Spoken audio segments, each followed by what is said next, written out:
Never gonna give you up, never gonna let you down. Oh, hey guys! My name's Miranda, and today I'm here to do another Top 5 Wednesday video for you all. And this week's topic is Top 5 Books that Deal with Mental Health Issues. I myself have struggled with anxiety disorder, and I've recovered from an eating disorder that was brought upon by my anxiety disorder. So it's definitely something that's very important and something that I don't take lightly when we talk about mental illness in books. Even though I feel like sometimes books written about mental illness are just trying to get in on the trend, I've picked out 5 books that I think are really good representations of mental illness. Really look at it in a way that tries to destigmatize it and treat it as a real illness rather than just this kooky thing the character has. So I just want you to keep that in mind when I share my picks with all of you. That being said, first up I have Finding Audrey by Sophie Kinsella.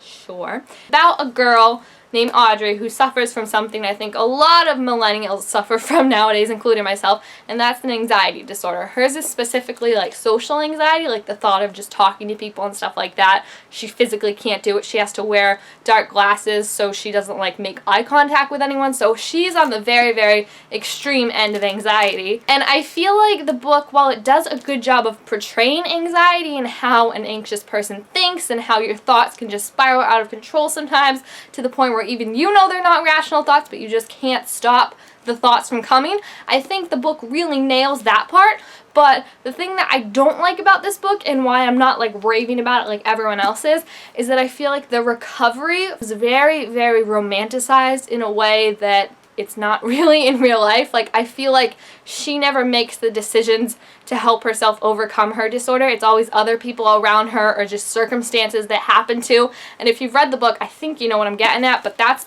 why I'm not in love with this story, just because I feel like the recovery should have been focused a little more on Audrey herself. Fourth book I own, but I don't actually have right now, so it's a little awkward. But it's Nowhere But Here by Katie Magari. Yeah, that's her name. And that's a book that when you look at it, it's not really one you would think of as a mental health book because it's mostly a romance book. That's what it's described as and everything. One of the main characters, the girl main character, she has an anxiety disorder throughout most of the book, and it's very more mild than Audrey's was. It's a lot, I feel like mine, where it's just kind of like new situations. I feel like I could relate a lot more to this one and understand it. Unlike Audrey as well, I feel like her recovery felt a lot more genuine and a lot more of what you would find in real life, in that she had people, yes, like encouraging her to try this and try that, but like they never pushed her if they knew she wasn't ready, and it was never like anyone could make her do something. It was always her making the decision at the last second. Just seeing like the growth, I feel like, from the beginning of the book to the end of the book, I was really, really impressed with seeing how far the character came. And like I said, I definitely just think the recovery was a lot more genuine and real and like what you could expect in real life than Audrey's was. And it's also a really cute romance story, and it's got some cute characters. Third book I went with is Mockingjay by Suzanne Collins, which is of course the final book in the Hunger Games trilogy. And this book I went with simply for the portrayal of Katniss. She has PTSD and probably a whole bunch of other issues that are never touched upon in this book. I mean, I read this when I was 15, so it's not like I hadn't been reading a lot of books beforehand, but this was one of the first books I felt like that really dealt with the after effects of like all the tragedy that a character has had. Beforehand, I feel like all these horrible things happen with characters and they just kind of brush it off, or maybe they cry or yell for a couple pages and then they're all set. I feel like this one was the most realistic, and I know people complain so much that it's just like Katniss freaking out, losing her mind, breaking down, passing out like 50 times. Like, that's what people hate about the book. And I get it, because I mean it gets tedious after a while, but at the same time I can never fault it because that felt so real and so genuine. Like, this is a 16-year-old girl, even though she's probably 17 by the time this book came around. This is a 17-year-old girl. So not that far off of my age and probably not that far off a lot of your ages. And imagine all that was on her and all that she had to do. She had to go out and kill people and see people that she knew killed that way on you. Like, I think Katniss handled it phenomenally well, considering I would just be like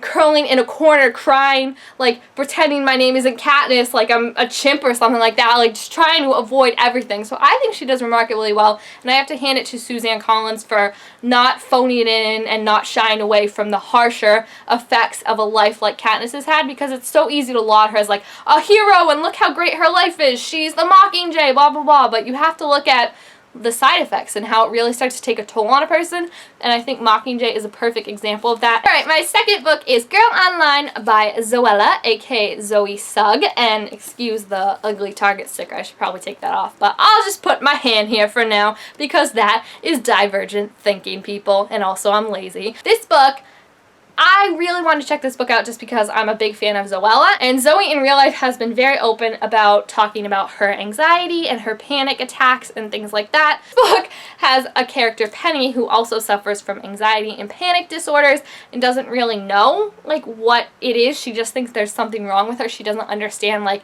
that it's a mental illness. Obviously, I feel like this is where I have to believe that Zoe did write some of this book, if not all of it, because the attention to the anxiety disorders and the panic disorders feels very real, and it feels like someone who has experienced it.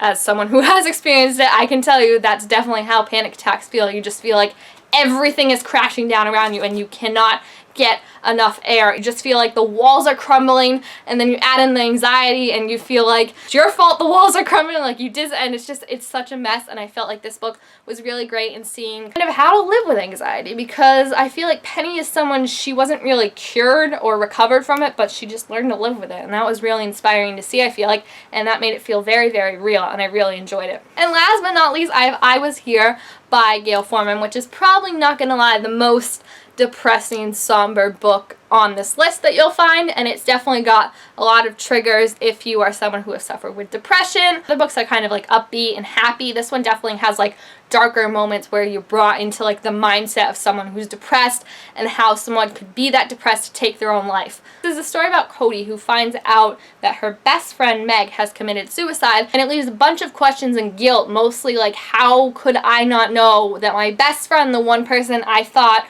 I knew more than anyone else in the world, how could I not know that she was this unhappy? And the journey Cody goes on to find out what brought Meg to this dark situation is definitely a harrowing one and a really, really sad one, but it's also very inspiring when you get to the end and see that Cody, unlike Meg, has made out on the brighter side. And I just think it was really moving to me because we got to kind of see how easily it is to like spiral yourself into something dark and depressing, and even when you have everything going for you, there can just be like one thing or one person who can just draw you into this darkness and make you feel like you have no way out other than the worst way possible. So I really, really enjoyed it, and I just like seeing the perspective of it, and I definitely recommend it. It's just like I said, be cautious of trigger warnings. Alright, so there you have it. I don't know why so many of the books are blue.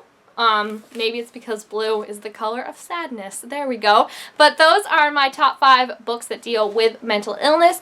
And again, I just want to stress that a lot of these books I picked are anxiety and panic disorders because that's what I myself have to deal with in real life, so it's just kind of easier for me to understand and wrap my head around. There are a bunch of different mental disorders, and I think the most important thing to remember is that if you yourself have a mental disorder, it's not bad. I know it's been stigmatized for so long, but there's nothing wrong with you. You did nothing. I know I did nothing to get my anxiety disorder. It was in my genes, and I just had stressful life events that ended up triggering that gene. So I know it's not me, and I just really hope that you yourself know there's nothing wrong with you. If you have a mental disorder, you gotta try and get yourself better, whether it's talking to someone that you know you can trust, taking medicine, whatever works for you, as long as you do it in a healthy and positive way. That's the important thing. And there's always good sources online that will help you out. I'll leave a couple links to them down below in the description if you're interested. I know this sounds so corny, but I just know it's so important to realize that nothing is wrong with you for having anxiety or having bipolar